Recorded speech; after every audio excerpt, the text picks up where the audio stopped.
Welcome to Seizing Valor, where we discover God's path for manhood, one conversation at a time. I'm Zach. And I'm Joe. Today, we are here to to talk about the Indiana Kingdom of Jones. the Crystal Skull. No, this is not working. We are here to talk about Indiana Jones and the Kingdom of the Crystal Skull. This movie's a choice, right, Zach? I mean, as we were talking about before this, Joe, everything's a choice. God gave us free will, so we always have a choice. And Steven Spielberg had the free will to make this. And I had the free will to watch it. Yeah. Do we enjoy it? I enjoy it from, once again, an entertainment standpoint. I think it's a good movie. It's a little bit more modern, so I guess it was a little more up to my speed in terms of like entertainment value and things. Yeah. But I will admit, it is odd. Yes. It is odd, and there might not be as much, I would say, like spiritual themes running through this, because this is the first movie that they've kind of like taken the sci-fi route instead, which it's spiritual at first, but then it turns to sci-fi, so it's a little less deep, I guess. Yeah. We'll dive deep into Kingdom of the Crystal Skull, but before we do that, hit that subscribe button and join us on our faith-filled journey. Make sure to like this video, subscribe to our YouTube channel, and hit the bell icon to be notified every time we release a new episode. Please also follow us on Spotify to never miss an episode there. And don't forget to join us on our Instagram page for any updates. Let's dive deeper into faith, sometimes film, and join us as we seize Valor. People love to crap on this movie. Yes, that's the thing. Undeservedly so, I would say.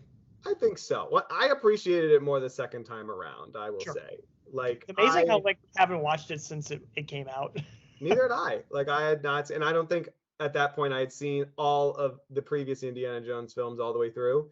Yeah. So I feel like I had a greater appreciation this time around. I kind of knew enough what was going. That's the thing too, is most Indiana Jones films you can kind of hop in and be fine, as long as you know who Indiana Jones is, because the characters rotate, for the most part. It's not a continuous story. They're self-contained stories of we find the thing, and it doesn't really relate to the next thing. There's some references in this movie to past movies, but you really don't need that to appreciate it. Yeah. Let's go into the summary. So Indiana Jones and the Kingdom of the Crystal Skull came out in 2008. It's the fourth, and now out of 5 installments in the Indiana Jones film series. It's set in the 1950s during the Cold War Cold War era. The movie follows, obviously, Indiana Jones, titular character, on an adventure to find the mythical Crystal Skull.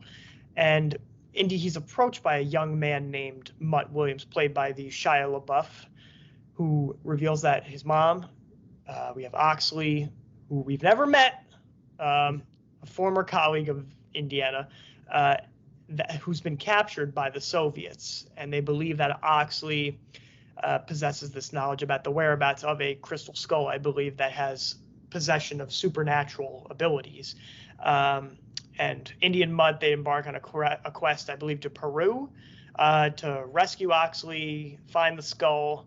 It takes them to other areas like the Amazon rainforest, where they encounter the Soviets, of course. That's the overarching threat, because it's the 1950s and Cold War era time. The main antagonist, played by Cate Blanchett, Irina Spalko, if I'm pronouncing that correctly. The group seeks to use that crystal skull's power for their own nefarious purposes, using that immense knowledge and supernatural abilities, kind of like how the Nazis wanted, the supernatural abilities of the Grail, or the Ark, as they thought of it was. You know what I mean? And along the way, Indy, he confronts this, his own personal past misgivings, and eventually does see the light of day. Mm-hmm. A lot of the typical Indiana Jones fixins, it is a very formulaic type of series. So, as always, we're going after a particular object of archaeological / religious significance. And of course, Indiana Jones doubts the power / existence of said object, and then he kind of comes to believe by the end. And we have the girl that's involved, a little slightly different this time in the fact it's a returning girl, and it's not like like it's actually a serious relationship. We'll go into that in terms of the big themes of this movie, but the serious relationship, and it was an Indiana Jones film. I will say that. Objectively, there are some notable flaws. In my opinion, storytelling wise, I think it's like it does suffer from being a little convoluted and plausible at times. But in my opinion, I think it lacks like a lot of the tightness, cohesiveness, tight pacing of the other 3 Indiana Jones films that came before, and I just think the incorporation of like the supernatural, the crystal skulls, the aliens, what have you, it made it less grounded and gritty compared to the other 3. Really? Because I would almost argue a little bit, because it depends on what you define it as grounded, because they're trying, by using aliens, they're trying to make it more scientific and less spiritual, which kind of makes it almost more grounded. But depending on, once again, if you're seeing grounded as a positive or a negative attribute. Right. They're trying to. The thing about this movie is that there is still this like story of belief that's going on, but like it's almost counterintuitive to the other movies, because the other movies were about like these objects have spiritual, supernatural power, and like it's like about faith, whereas this almost is like saying, oh yeah, like the faith of the Mayan people was like in something that was just like an alien, like like there was nothing about the higher power was like an alien rather than a spiritual entity, which in 2 of the 3 movies was rightfully God himself. But now it's like we're explaining away the supernatural, the spiritual with like science or like aliens. Not that like science works in contradiction to No, you're right. You're right. I suppose I should be a little bit more specific. With Raiders and Last Crusade, with it being more grounded, they're set in like a more historical context, more so, facing challenges that are grounded in history and mythology more so, and the balance of obviously the thrilling action, historical intrigue.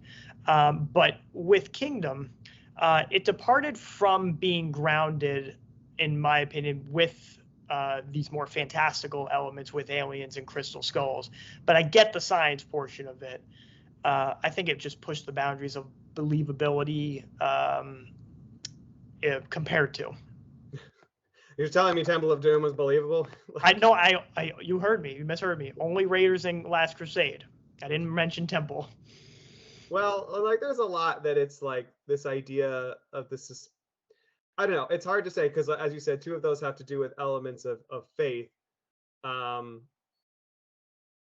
would say like not saying like defining my faith or anything. Like I believe the Ark of the Covenant is like a real historical object that has power, because God himself, not because the Ark itself had power, but because God's presence was in it and it gave it power. And then we already talked about like the Holy Grail. The Holy Grail really doesn't have power in and of itself. It, like if it did have power, it's because Jesus touched it and used it, but the real power actually comes from Jesus, and he's really himself, the Grail. Yes. So like this idea of like the objects being the things with the power is like it's God himself is the one with the power, and like I think sometimes Indiana Jones is too much about like the artifacts themselves. And then obviously that really happens a lot here, because it is all about the artifact, because actually in a weird way the artifact is the supernatural being.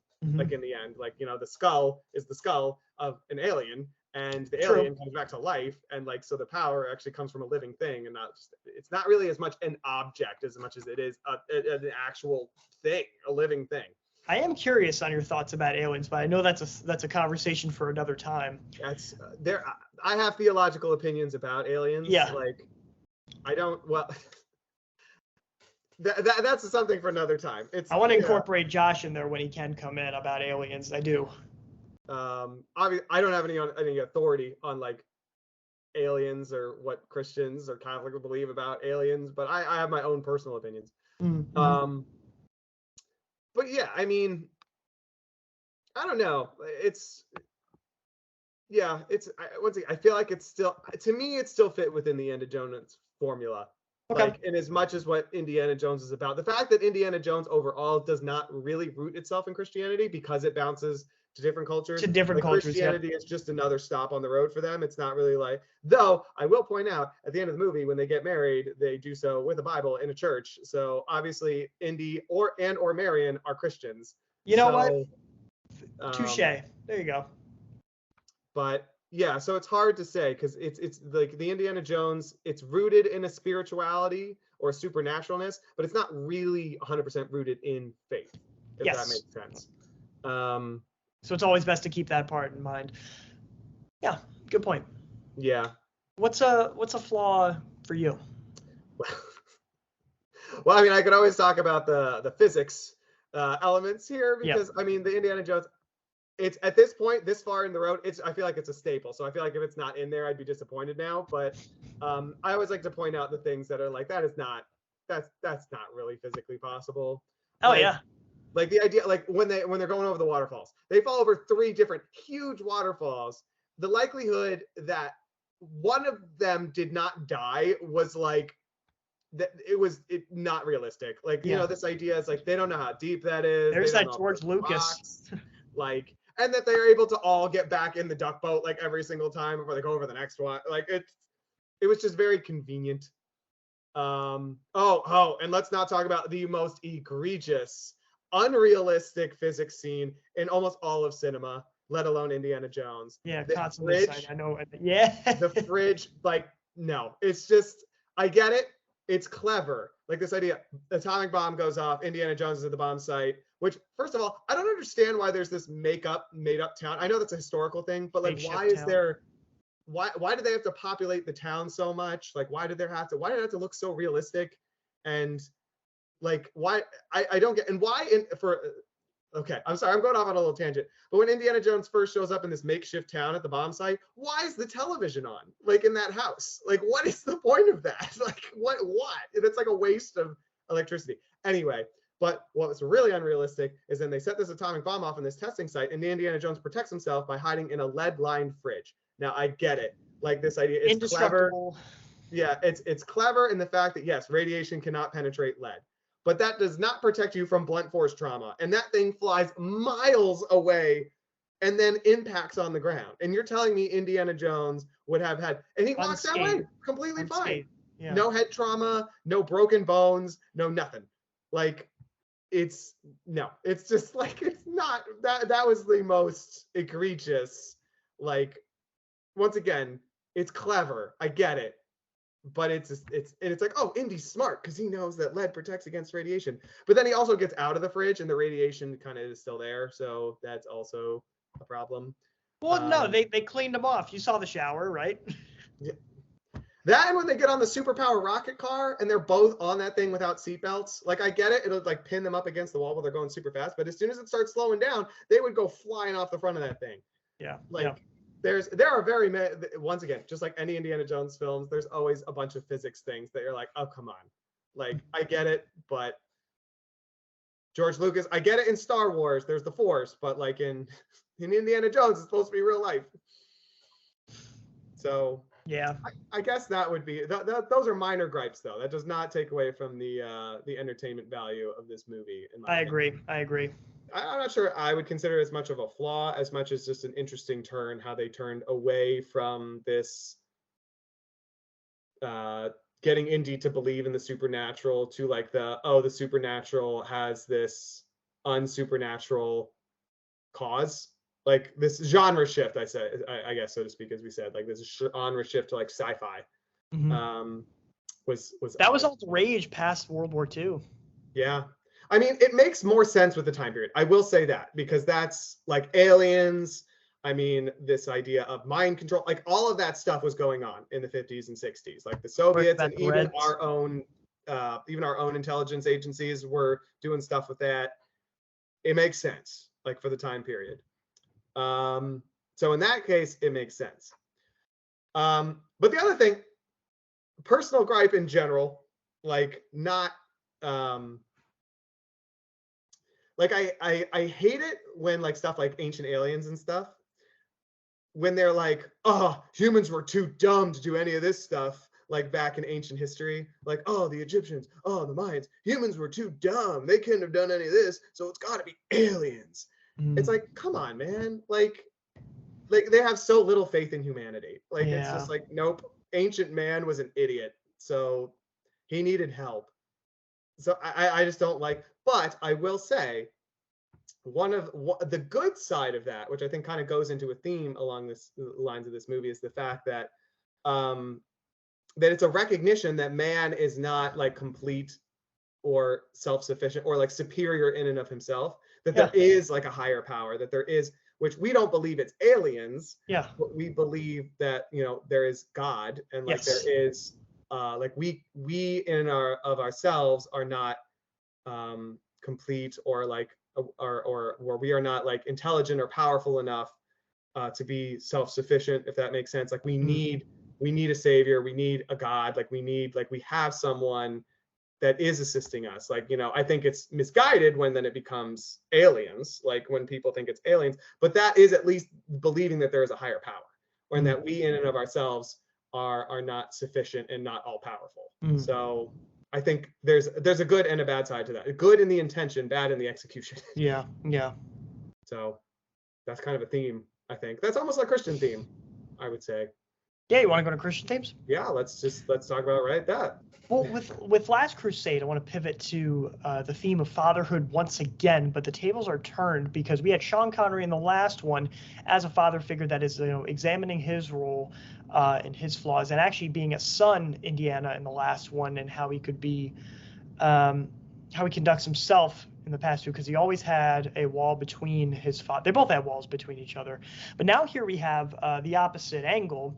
The theme of fatherhood and then also legacy I'll get into. Indiana, he discovers that his son, spoiler, Mo Williams, played by Shia LaBeouf, discovers his son. This revelation, it prompts him to reflect on his own role as a father. Granted, he didn't know that he was a father, that he, you know, had sex with Marion, or at least he knew that, but he didn't have procreate.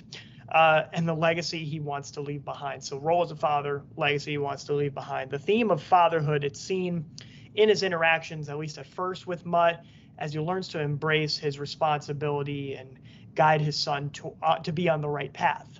You know, we had the conversation, you know, if you enjoy working with your hands or whatever, don't let anybody tell you different. But then he has a responsibility once he learns that he's the father, that, yeah, you're going to school. Because back then school was like all the rage, like you have to, in order to make something of yourself back then.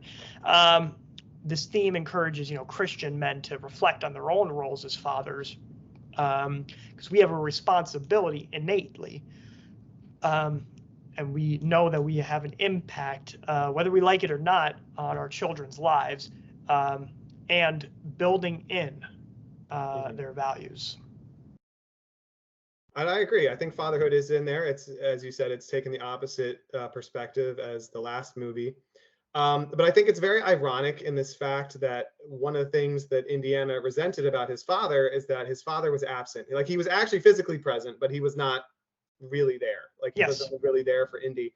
And it's the bitter irony is that that's unintentionally the type of father that Indiana became. He was an absent father. He didn't know he was a father, but he was an absent father. Yes. So almost through his, he became like, you know, he became a father in a broken family, just like his father was a father in a broken family type of deal.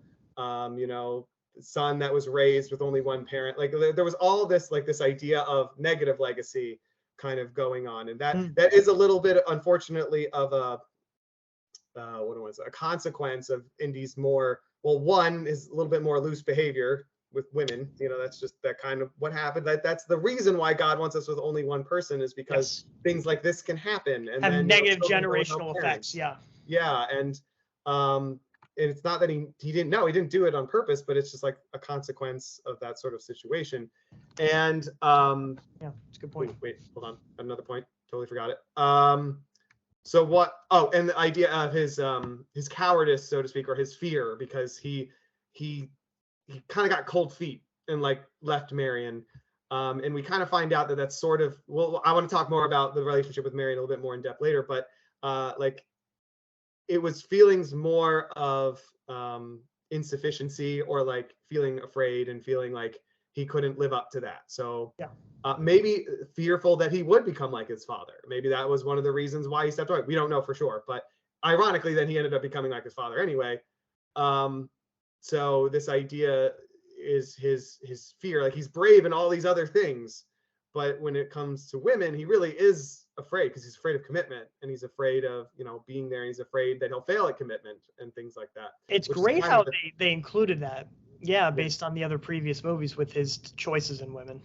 Yeah, exactly. And so he's and it doesn't help. I think one of the I mean, I don't want to psychoanalyze Indiana Jones, but he also grew up without a mom, and without a mom with a dad. So this idea, as if he probably grew up not really knowing how to treat women properly, because he didn't have an example between his mom and his dad, and then he didn't have his mother there as like a woman that was always present to like learn to love and respect. Yeah, and So, Sean Connery in his old age did the same thing.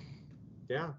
So that's this is the idea that, like, not that, you know, Indiana is like isn't responsible for his wrongdoings. It's just that you can see that it's a byproduct of a broken family, and like a broken like raising up. But I will say this cycle of broken family does get broken at the end when India does decide to commit and become part of that family. But yeah, so this idea of fatherhood, and through the mistakes, I guess, of India, I guess it's really important to show that the theme is being there. Like, we talked about this a little last time, but this idea as a dad, like, your most important job is to be there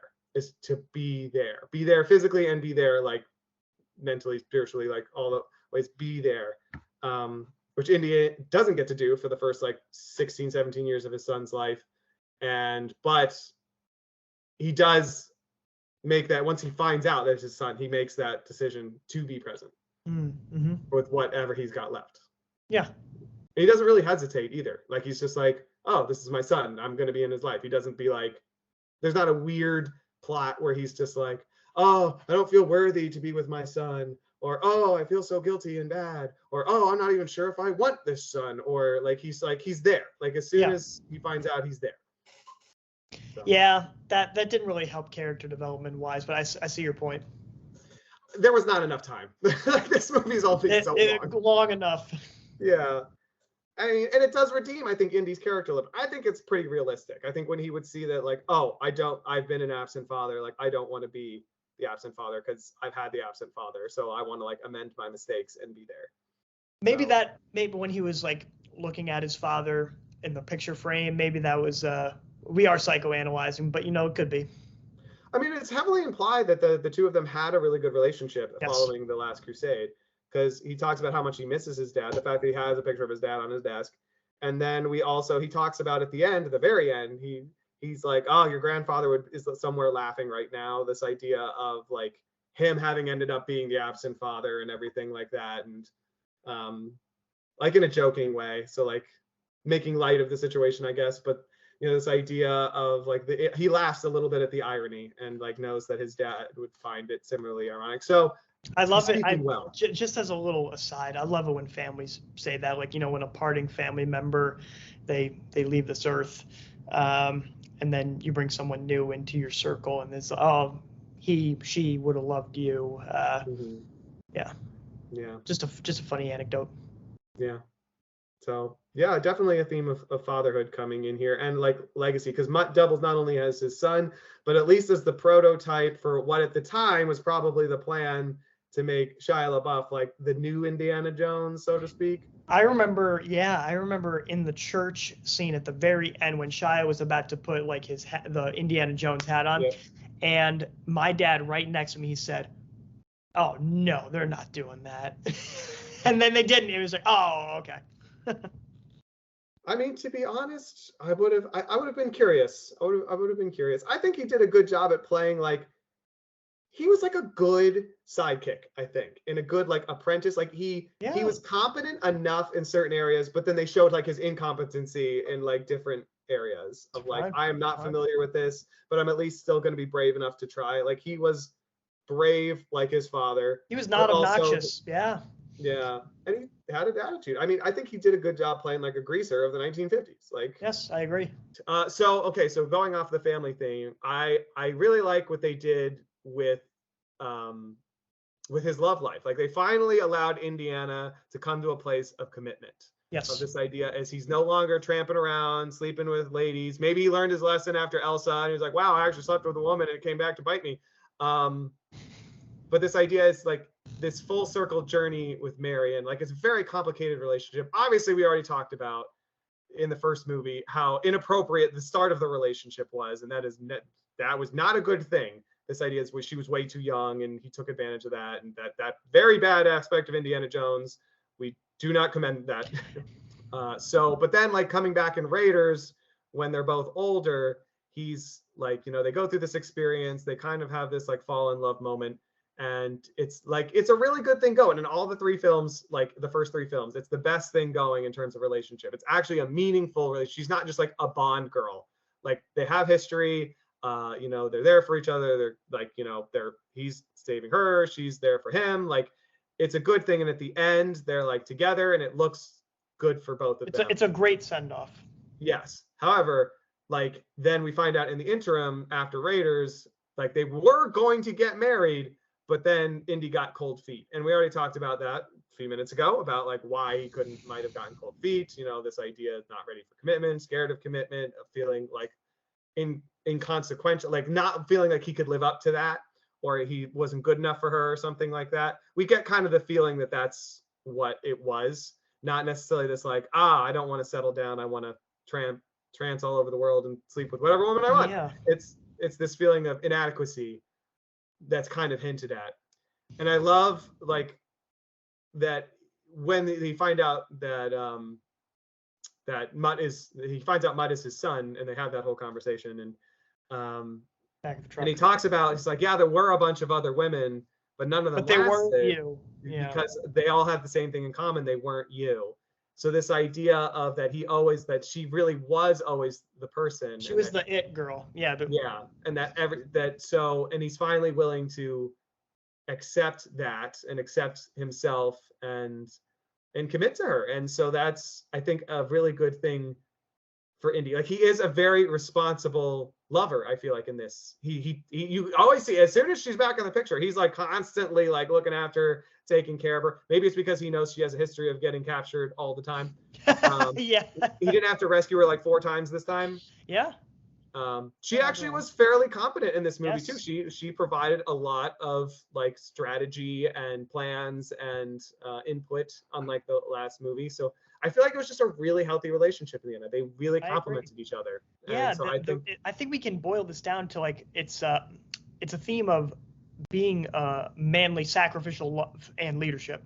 Mm-hmm. Willing to the ability to commit. I mean, a fear of commitment is something all humans experience. But I know we as men, like we face it really hard. Like, it's like really hard, especially, considering stuff like we're not like the child bearers of a couple. Like so we don't really have as much tie, so to speak, or like physical or like logistical ties. Yeah. So like sometimes commitment is harder for us. And you see this a lot, like, a lot of men don't commit because they don't have as many things making them commit.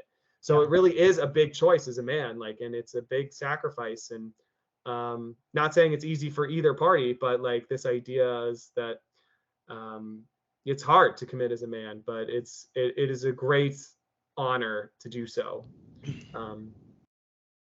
So I mean, in Indy's like, I mean, throughout the film, like a lot of the other films, he's in this for everyone else. He's there to help Mutt.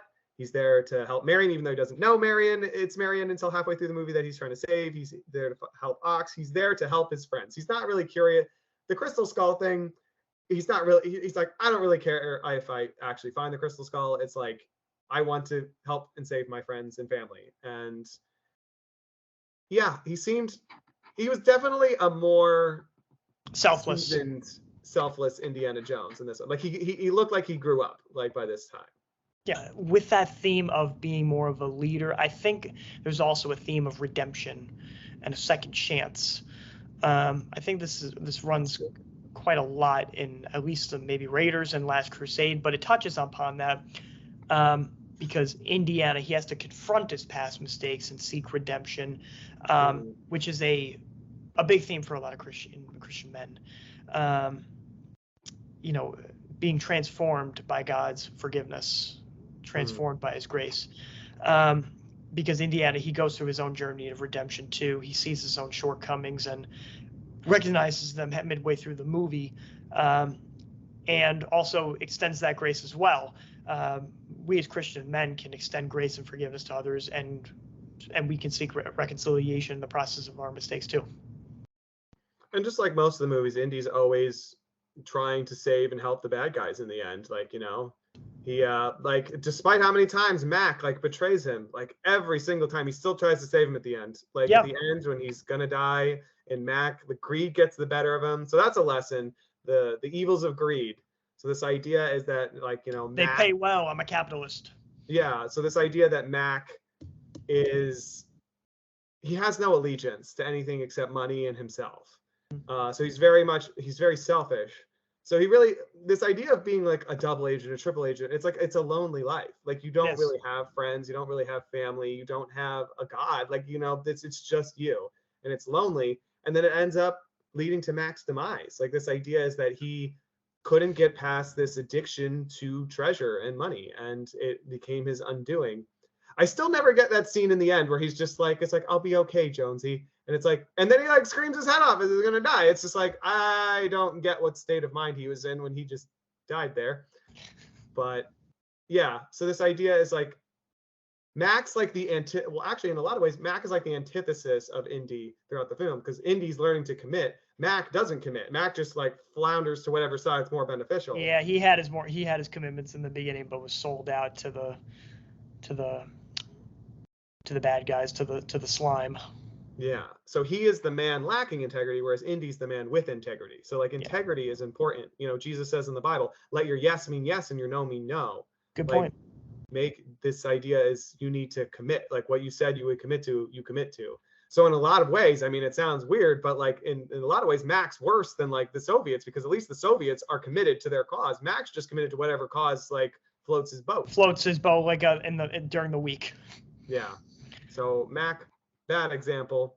He is very like charismatic, and you want him to be safe. You like want him to get through the end. You're like, dang man. Something about you. Yeah, something about the accent, I guess. But I have two remaining themes that are kind of linked, I suppose. More having to do with the Russians and their motivations. So first of all, just like all these other movies that we've talked about so far, the theme still remains running of like the danger of power and the danger of trying to harness supernatural power in order to gain your own superiority, or in order to manipulate power to your own ends, trying to be God. Yeah. So our main villain here, whose name I can still never remember, the lady, what's her name? Spalko. Yeah, her. Like she wants the power of the skull in order to, you know, have to rule, or like this is another thing all the bad guys too have in common. They say it's like, we're getting it to like the Nazis or the Soviets so that they can rule or dominate or whatever. Or we give it to Hitler, or we give it to Khrushchev or whoever was. Lenin. Well, she said Lenin, but it was Khrushchev. Well, no, she said she was involved with Lenin and Stalin, but in the 50s, I'm pretty sure it would have been Khrushchev. It's Khrushchev, yes. Yeah, but they don't actually ever want that. They only want it for themselves. Like, so what's his face, Balak or whatever in the first movie wants the Ark for him. Mm-hmm. The Donovan, he wants the Holy Grail for him. Like, and their true intentions are revealed at the end. And then she wants the skull for the knowledge for her. Like, she wants to know everything.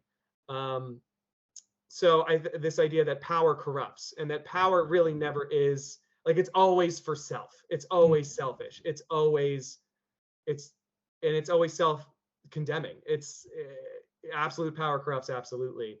And so in anything that's seeking power, there is no community in that. There is no bond. There is no union. There is no real grace like in that. It's always ends up, as I said, condemning and isolating.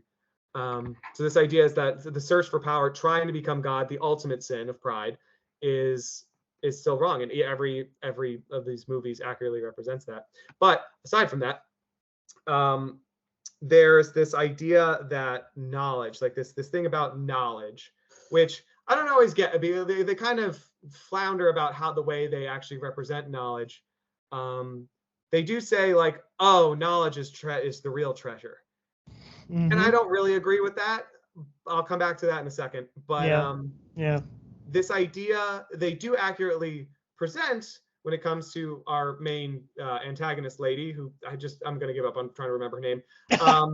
She wants knowledge. Like that's like her savior. That's her God, is knowledge. Is knowledge. Is more knowledge. And that knowledge will save her, will save the other people, will get power. And this is that it represents that, well, first of all, knowledge, the true full knowledge of God is not something that any human can comprehend, that we cannot contain it. And that's the thing. We are the created. God is the creator. We cannot contain the infinite within the finite. Sure. Now this is an alien, not God, but same principle demonstrates itself. And this idea is that knowledge is not our salvation. Like knowing things does not save us, because knowing things is not being in relationship with God. God is our salvation. Not even knowledge of God is our salvation. God himself is salvation. And a relationship with him, that's how we are saved, not through knowledge. Amen. Amen. And like knowledge doesn't save us, and knowledge doesn't save us here or in the next life. Like this idea, so many people think it's like, oh, if we just knew more and we evolved more as a human race and a species, then we're saved, we would have paradise on earth. But no, because we're fallen beings, like when we always will be. And knowledge will not save us. And this idea is like, you can know everything. Like there are so many smart people in this world that know everything, and even maybe know everything about God, but they don't accept him as like their savior. They don't have a relationship with him. They don't pray. So it's in the personal, not in the intellectual, that we're saved. Not the intellectual is not important, because just like knowing a regular person, knowing things about them helps, but it's not the relationship. I agree. Yeah. The theme of like the ethics of knowledge in relation to power is very, very prominent in this, not necessarily from the Christian, but the Christian context, but that's what we need to take from it as Christian men. It reminds us believers to approach knowledge and power with humbleness, with humility, and recognizing that wisdom the true wisdom comes only from God, and should be used not for personal gain or manipulation, a la the Russians and the Nazis, what have you, but for the greater good.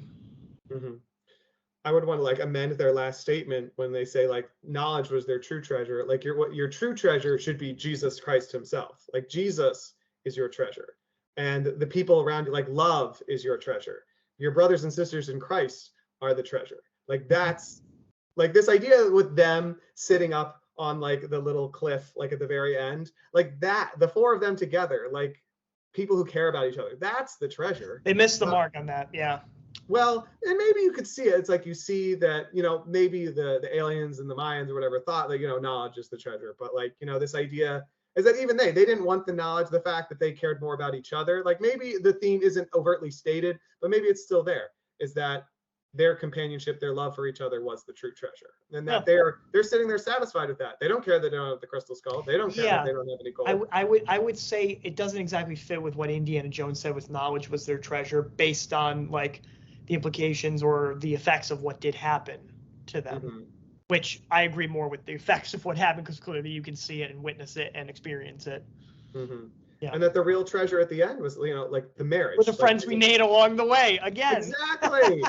That's the friends we made along the way. That's not happening with Indiana Jones 5. I'm gonna rightly say that this is not an Indiana Jones film. Yeah.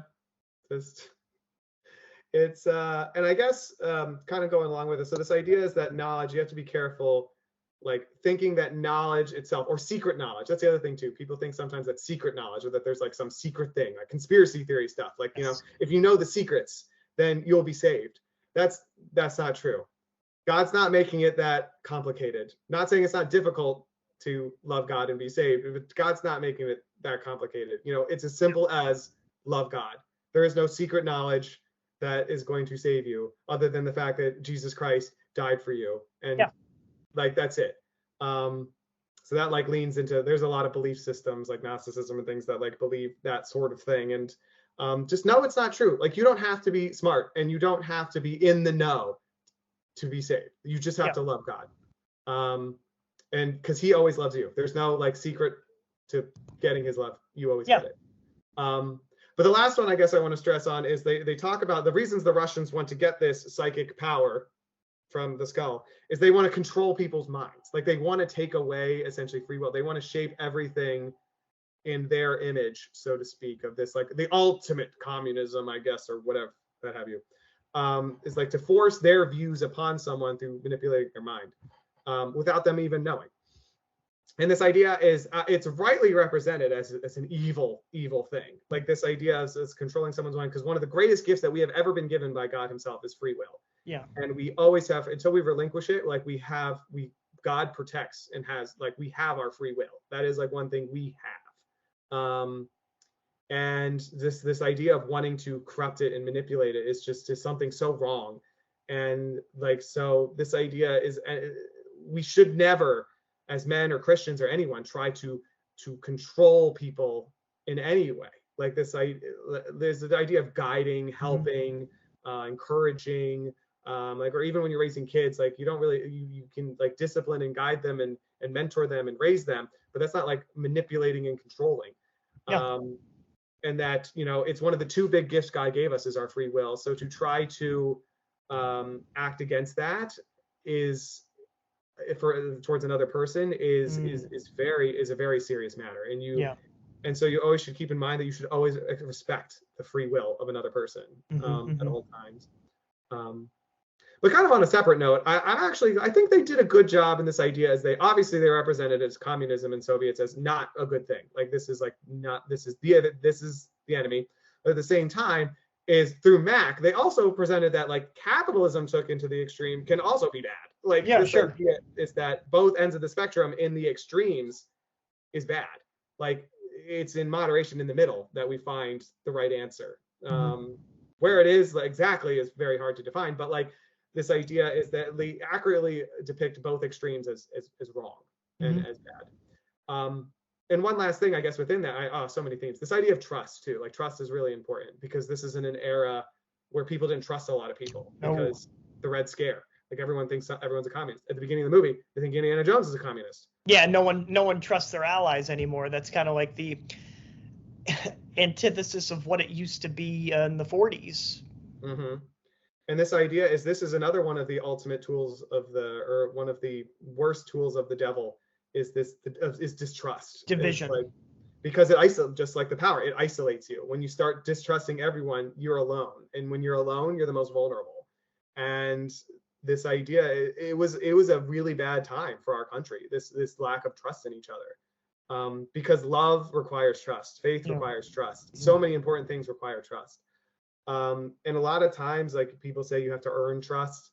But in the end, I really think that trust should be freely given, and then taken away you should take it away then if it's violated. But like this idea is, we do need to be open to trust. Maybe not like dangerously, like not naively, but we need to be more open to trust. Not automatically cynical. Yeah, because we can't do this on our own. Like we really can't. We can't live this life on our own. We need each other. And one of the greatest gifts God gave us was each other, and in companionship, other human beings. You know, Adam was not complete well, I mean, he was, but you know what I mean? Like Adam was not happy by himself in the garden. Yeah. God created companions for us. And so this idea is like, we need to love our brother. We need to trust our brother. And so I think that's also really important. Man, I'm finding out there's way more themes in this movie than I thought. Very deep, very philosophical, this movie. I mean, but the Cold War was a very philosophical thing. But there you have it, everyone. Kingdom of the Crystal Skull. Maybe you came to find out that this movie is a little deeper than you thought it was. And yeah, feel free to give it another chance, because it certainly is worth it for the deep dive that we gave it. Yeah, give it another shot. You might surprise yourself.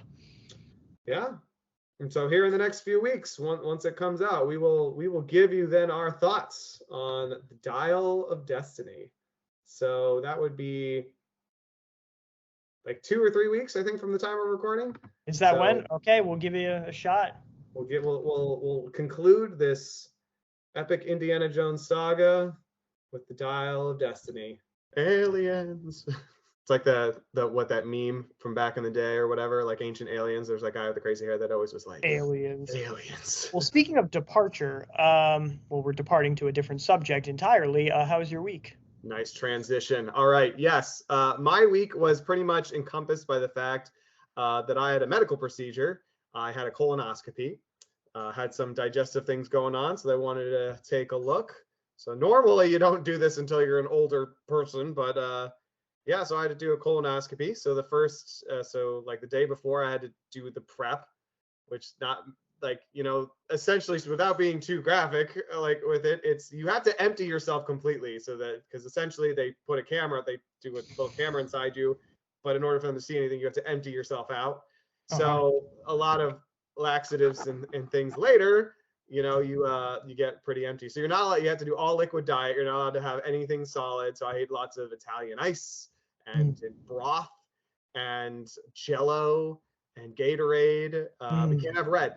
Red's a no-go because, well, it dies like your inside's red, and then if you're like, they can't tell if like you're bleeding or anything. So no red.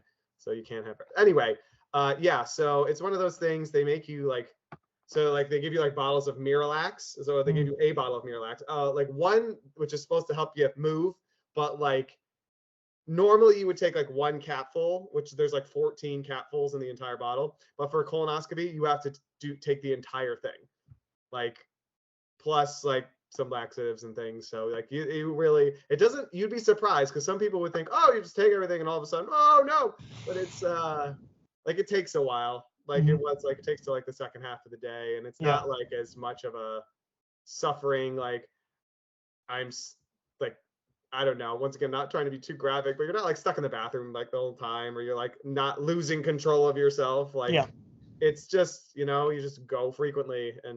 But anyway, so the next morning you're not allowed to eat anything or drink anything until the procedure. They like tell you the day before, like when you're coming in.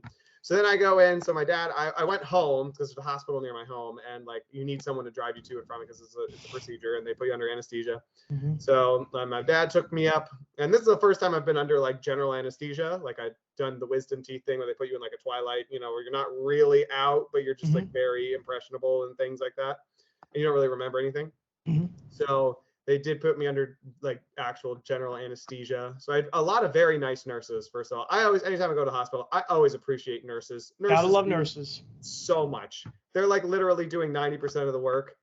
Not saying that doctors aren't important. They're not doing a difficult job, but like nurses, like that's who you see most of the time. And I got complimented on my veins while they were putting my IV in. So I guess swimming did me good in that sense, gave me some good veins. You do have good veins. Well, thank you. I appreciate that. And yeah, and then the anesthesiologist came and told me like the whole procedure of how that's going to go. And then the doctor came, was like, do you have any questions about the procedure? I'm like, doesn't really matter, I guess. Like, I'm going to be out cold. Just plug it in. Just plug it in, doc. Just let me go. And they take it they wheel you into the room.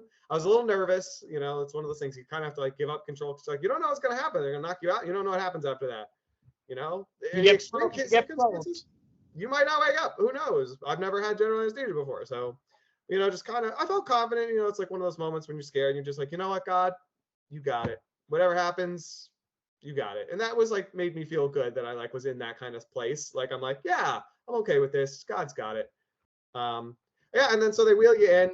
And they're like, there's like 4 people in there. There's like the doctor, his assistant, like the one, like an extra nurse, plus like the anesthesiologist.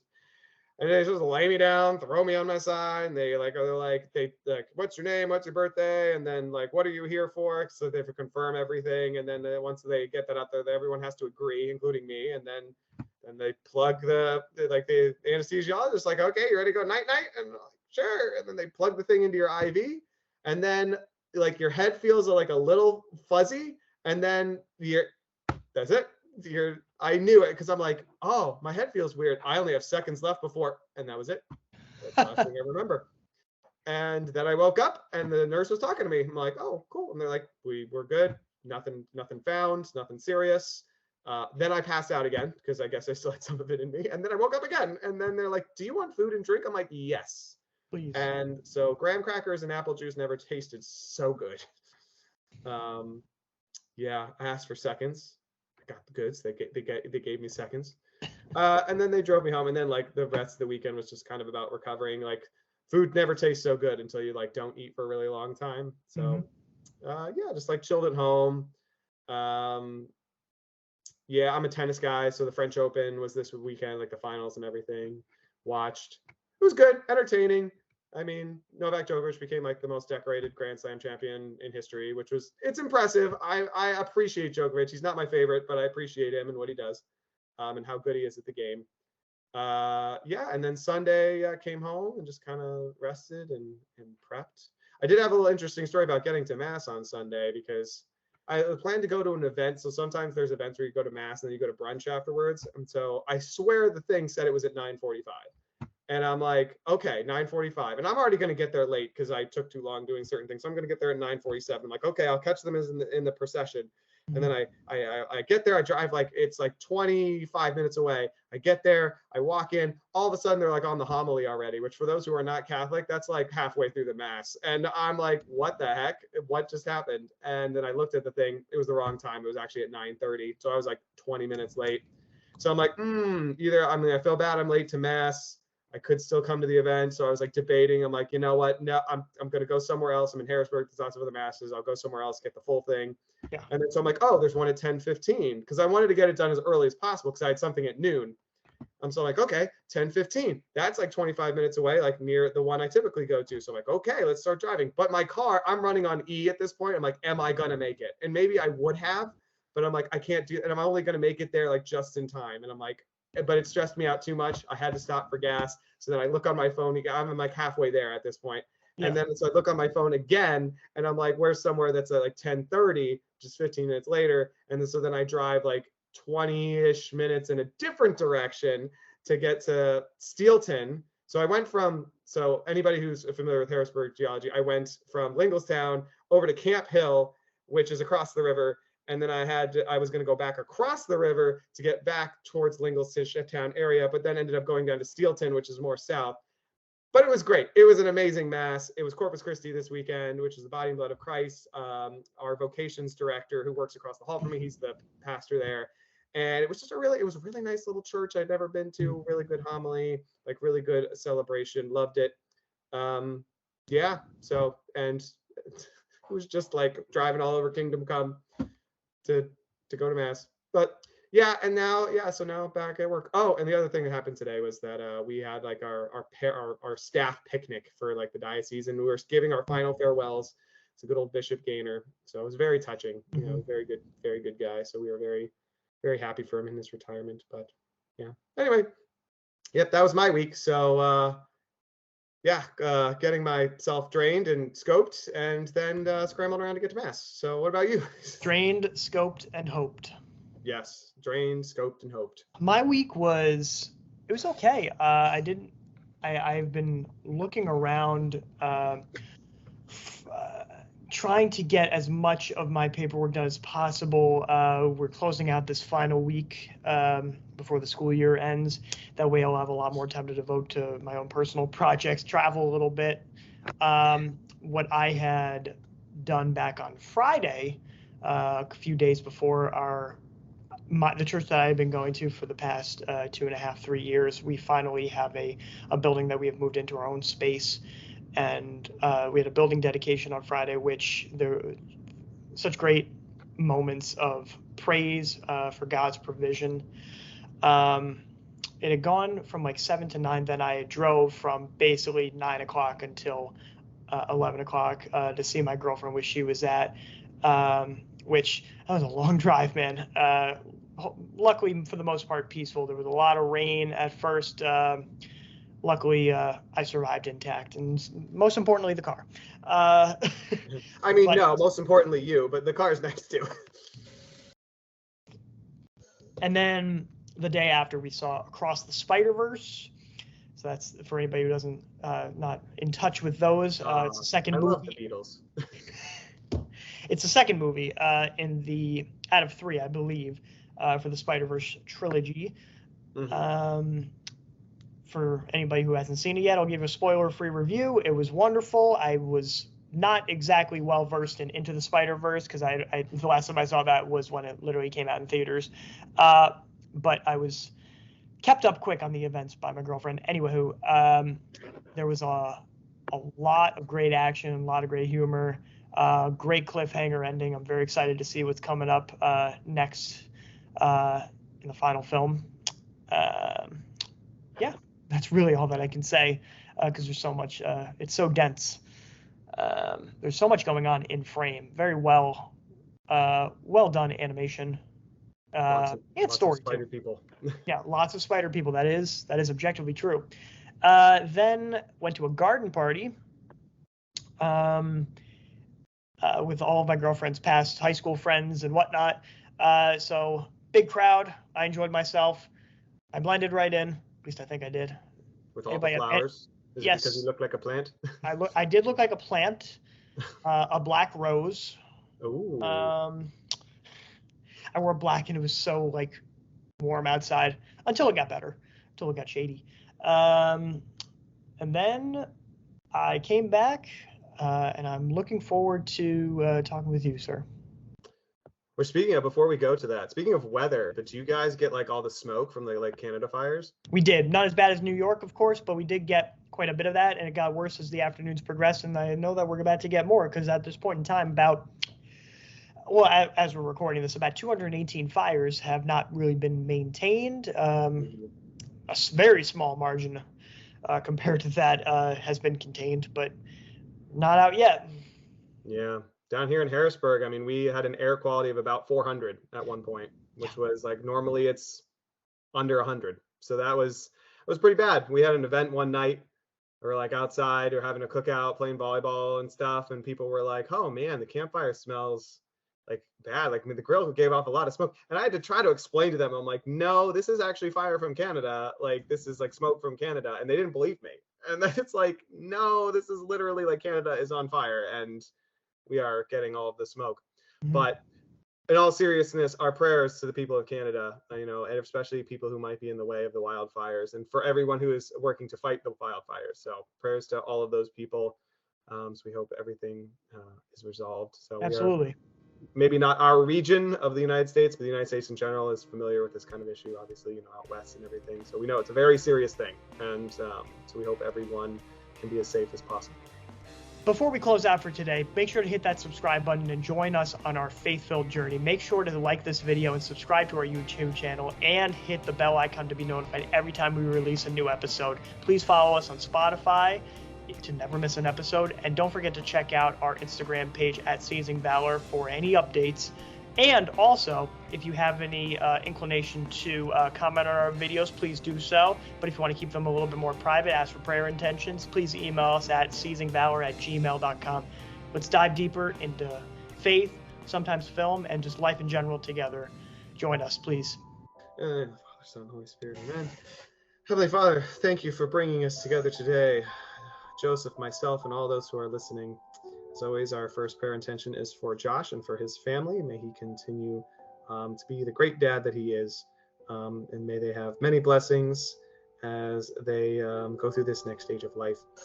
Thank you for another installment and another discussion on this Indiana Jones series. Biggest thing, Lord, as we talk about this time period and we talk about the 50s. As we said, one of the biggest things is trust. One of the biggest things that was lacking is trust. One of the biggest things that was destroyed or damaged was trust. It's effects that we still feel today. But help us to be courageous enough to trust one another. And more importantly, courageous enough to trust you. And realize that you always have our best interests at heart. And you will always do what's best for us. And you always make good of any situation. Help us to really truly value our relationship with you, our relationship with other people. For, as we said and amended, the true treasure is the friends we made along the way, which includes you and everybody in our lives. Help us to know that knowledge is a good thing, but more important is to know you. Not know about you, but to know you. And help us to always, let you be God and let us be your hands and feet. And just help us in our own adventures. Help us to go out and live those moments trusting that you are with us along the way. In Jesus' name we pray. Amen. Amen. Amen. Thank you so much for the journey. I'm so excited to dive deep into Indiana Jones and the Dial of Destiny, but that will come in due time.